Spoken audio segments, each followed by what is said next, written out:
Soyez les bienvenus si vous nous prenez en marche sur Média TV Afrique. Vous suivez le Talk Afrique Société. Aujourd'hui, nous allons parler emploi, mais plus précisément du mode de réinsertion pour les personnes en situation de handicap. En Côte d'Ivoire, le taux de chômage des personnes handicapées est 3 fois plus élevé que celui des personnes valides.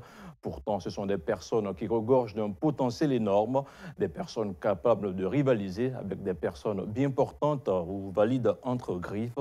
Et pour amorcer le décryptage de notre thématique journalière, nous recevons deux invités. Nicolas Dibikwasi, président national du groupement pour l'insertion des étudiants handicapés physiques de Côte d'Ivoire. Bonjour. Oui, bonjour, monsieur Et Koundé. merci d'être avec nous sur ce plateau.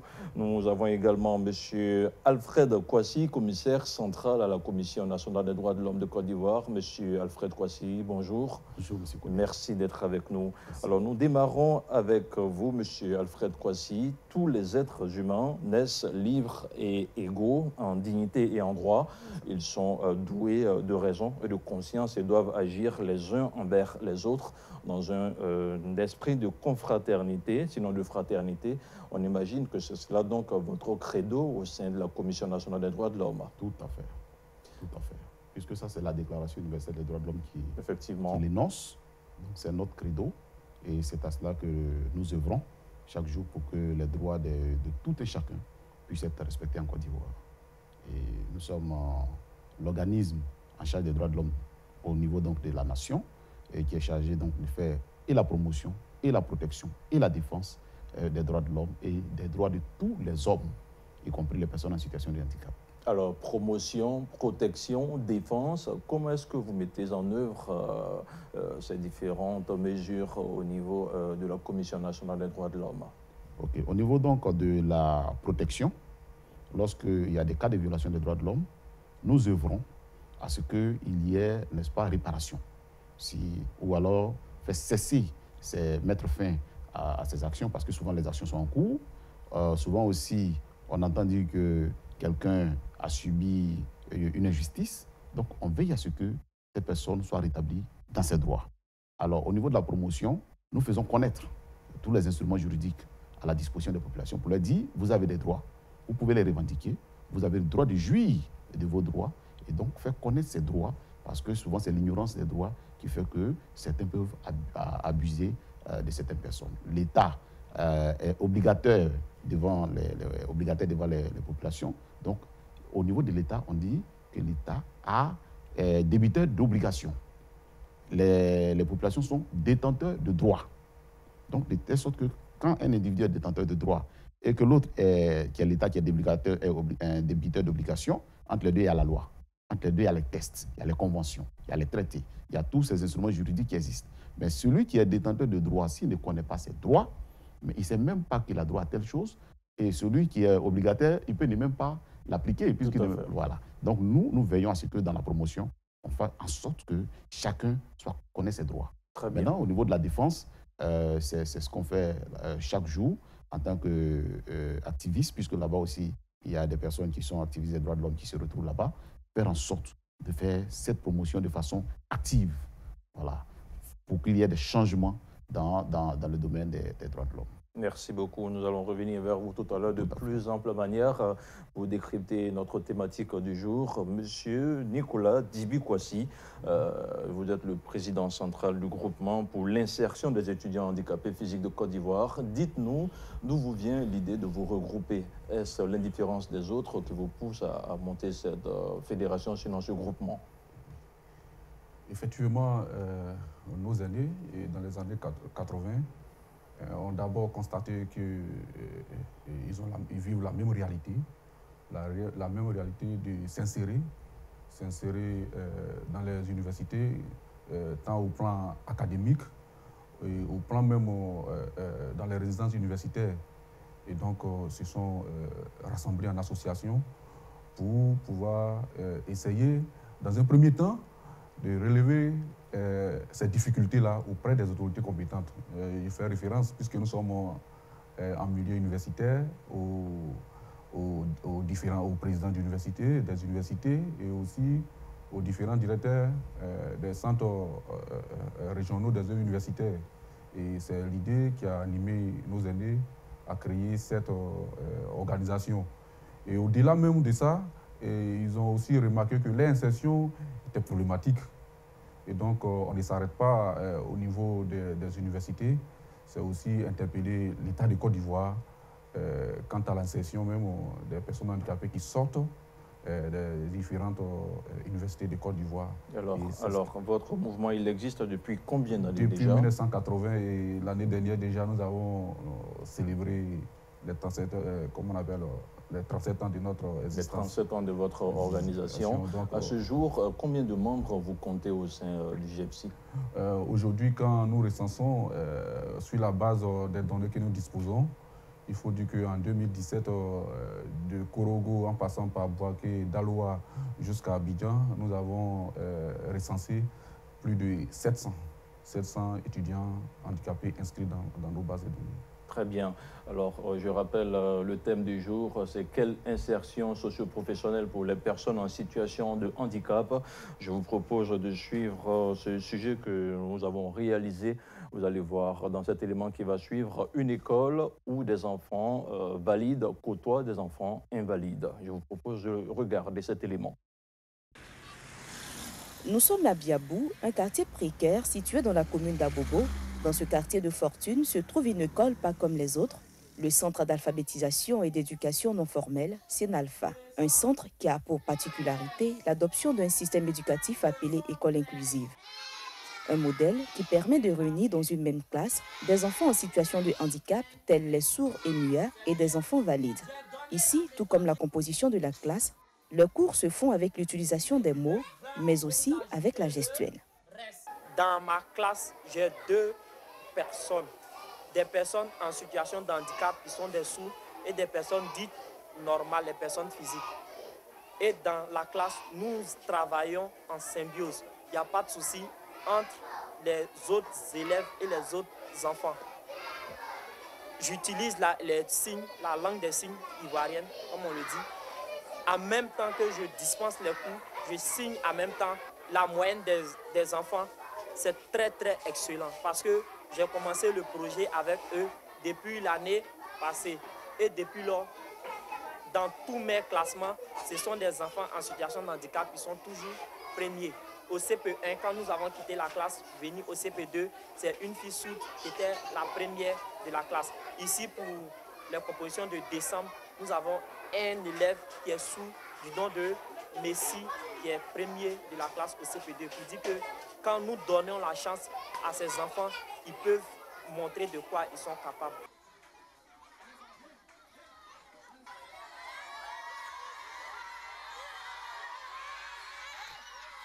Monsieur Alfred Kwasi, je vous vois sourire. Vous êtes, je veux dire, vous appréciez certainement cet élément qu'on vient de diffuser. Réaction?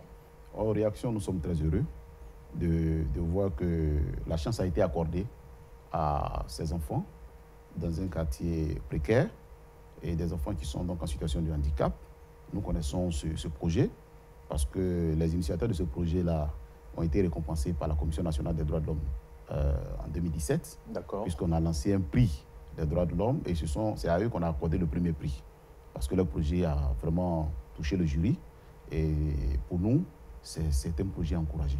On encourage l'État à prendre le relais, c'est-à-dire c'est l'État qui doit faire ça, puisque c'est à l'État qu'il convient, qu'il revient de prendre en charge l'éducation des enfants. C'est à l'État qu'il convient de prendre en charge ce type d'école, ce type d'enfants qui sont invalides entre griffes. Monsieur Nicolas Dibi Kwasi, au niveau du GFC, vous avez un certain nombre de plaidoiries que vous mettez tout le temps sur la table. Aujourd'hui, nous sommes en 2018, que de chemin parcouru par votre groupement, mais il y a certainement et toujours encore quelques préoccupations à votre niveau. Oui, déjà, merci. Et je suis très satisfait de cette initiative. Mais déjà, je voudrais faire un peu l'historique du système éducatif dans ce sens. Déjà, au début des années 70, c'était des écoles spécialisées. Des écoles spécialisées. Et après la déclaration de Salamanque en Espagne en 1994, nous sommes passés d'écoles spécialisées, comme on appelle, à l'école inclusive. Et ça, c'est le combat des associations en général. Je ne parle même pas seulement de mon association. Et Au départ, on a eu l'impression que les personnes handicapées étaient laissées pour compte. Pas parce qu'elles étaient laissées pour compte, mais c'était une sorte de discrimination en créant ces écoles spécialisées. D'accord. Alors que nous savons que l'école même est un groupe, est un groupe de socialisation. Tout à fait. Voilà. Donc, avec cette initiative, l'enfant handicapé déjà côtoie l'enfant divalide. Vous voyez que c'est à ça que l'État doit plus, comme on appelle... on va donc dire que vos voeux sont en train d'être réalisés. Voilà, en train d'être réalisés. Mais comme M. Kwasi Alfred l'a dit, et ça, ce sont les initiatives privées. Il faudrait que l'État prenne, comme on appelle, le relais. D'accord. Et là, nous sommes à Abidjan. Nous sommes à Abidjan, alors que quand nous jetons un regard sur le recensement de 2014, il y a pas mal de personnes handicapées à l'intérieur du pays. Imaginons pour un enfant sourd ou bien un enfant aveugle qui est à Oudéné, et comment cet enfant fait? Quand nous savons que le problème de tuteur à Abidjan est un peu compliqué, et je me demande si cette école déjà a un internat à son sein, hein, pour pouvoir faciliter l'intégration des enfants qui sont à l'intérieur du pays. Donc c'est un début à encourager, mais il faudrait que très rapidement l'État récupère ces projets afin que les personnes handicapées soient suffisamment intégrées dans nos différentes écoles. Monsieur Alfred Kwasi, c'est un exemple à encourager, vous l'avez dit tantôt, mais vous, au niveau de la Commission nationale des droits de l'homme, qu'est-ce qui est fait concrètement pour mettre en place ce genre d'initiative et surtout les porter à la face de l'État de Côte d'Ivoire? Ok. L'une des choses qu'on fait, dans un premier temps, c'est d'encourager tous ceux qui prennent de telles initiatives. Et comme on l'a dit, on a attribué un prix à une telle école. Mais en même temps, nous, en tant que commissaire, à la fin de chaque année, on fait un rapport sur l'état des droits de l'homme, où on présente les différents cas sur l'état des droits de l'homme à tous les niveaux. Et les personnes en situation de handicap, leurs cas sont présentés au niveau de l'éducation. On dit, voilà ce qu'on a constaté. On a constaté, par exemple, qu'il y a 22 établissements, mais des institutions privées qui prennent en charge les enfants. Et il n'y a que 2 établissements, 2 institutions à Yopougon. Une institution pour les aveugles, une institution pour les sourds à Yopougon, au niveau étatique. Et en dehors de ça, il n'y a plus d'institutions officielles de l'État pour prendre en charge les enfants. Alors que les 2 institutions, il y a 150 places au niveau donc, des aveugles, il y a 192 places au niveau des sourds, mais ça c'est pour toute la nation. Donc quand on revient sur tout ça et on dit à l'État, voilà les tests. Vous êtes parti à telle convention, vous êtes parti à tel instrument juridique international, vous avez pris telle loi en Côte d'Ivoire. L'école est devenue obligatoire de par la loi. Est-ce qu'on va dire que l'État de Côte d'Ivoire ne respecte pas cette loi-là relative aux personnes handicapées, une loi qu'elle a ratifiée il y a quelques années? Est-ce qu'on va dire que l'État ne la respecte pas ou elle la respecte en partie? Voilà, on va dire que l'État ne fait pas les choses de façon comme il faut. L'État ne fait pas suffisamment d'efforts. Voilà, ne fait pas suffisamment d'efforts. Parce que quand la loi existe, mais qu'est-ce qu'on doit faire? C'est de la mettre en œuvre. Maintenant, la Côte d'Ivoire dit que l'école est obligatoire pour tous les enfants de 6 à 16 ans. Mais les enfants en situation de handicap aussi sont des enfants de Côte d'Ivoire. Tout à fait.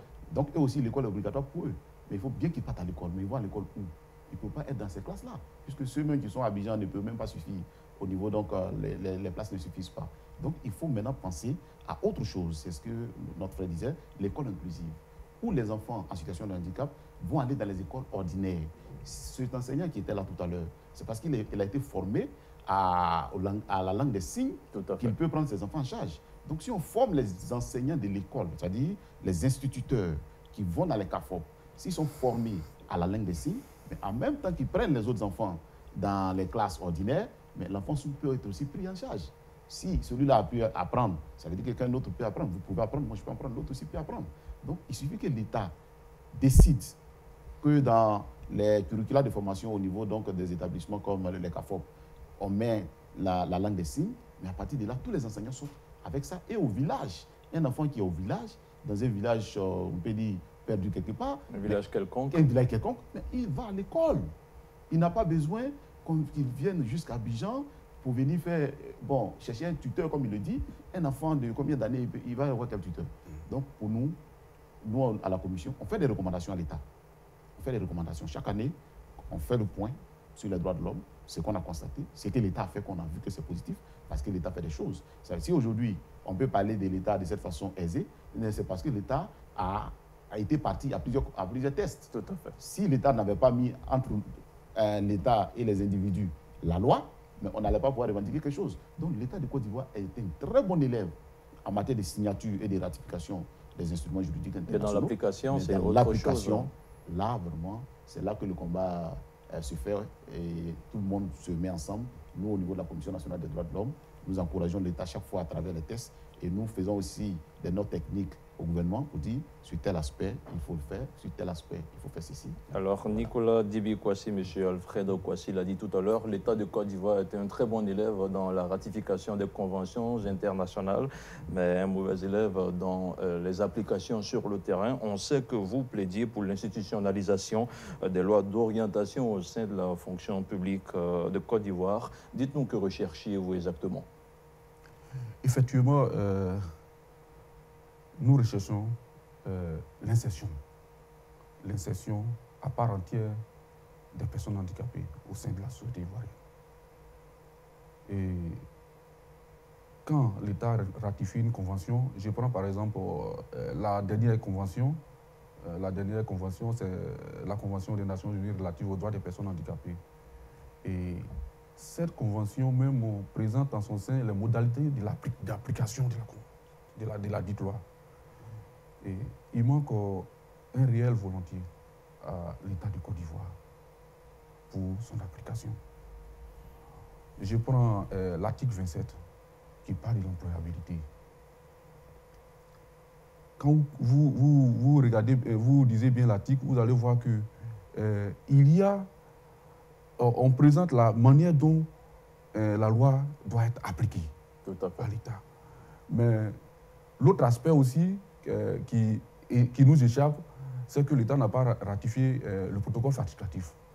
Parce que le protocole facultatif a un aspect un peu contraignant à l'État. Donc, quels sont ces aspects-là? En fait, ça amène l'État, ça donne la liberté aux associations de saisir, par exemple, la Commission nationale des droits de l'homme des Nations Unies. Voilà, pour dire que, attends, l'État de Côte d'Ivoire a ratifié la Convention, mais elle ne la met pas en application. En application, vous voyez. Et donc, c'est la difficulté. Mais déjà, nous faisons des plaidoyers. Nous faisons des plaidoyers afin que l'État puisse appliquer ces lois. Et la Convention même donne des orientations d'application de la dite loi. C'est dit quoi? Ce n'est pas de la magie. C'est par exemple, créer des institutions. Par exemple, en Côte d'Ivoire, il y a ce qu'on appelle la Commission nationale des droits de l'homme. Tout à fait. Monsieur Kouassi, voilà. Kouassi, oui. Et là, on peut par exemple créer un organe spécial au sein de cette commission qui va réellement travailler sur l'application de la Convention. De ces différentes conventions. De ces différentes conventions. Oui. Moi, je parle de la Convention des Nations Unies relative aux droits des personnes handicapées parce que c'est une convention qui, à ma foi, est très complète. Voilà. Nous allons revenir vers vous pour ces différentes conventions et voir leur applicabilité. Alors, nous allons partir, vous proposer de découvrir quelques réactions, notamment celle de la présidente de la Commission nationale des droits de l'homme de Côte d'Ivoire.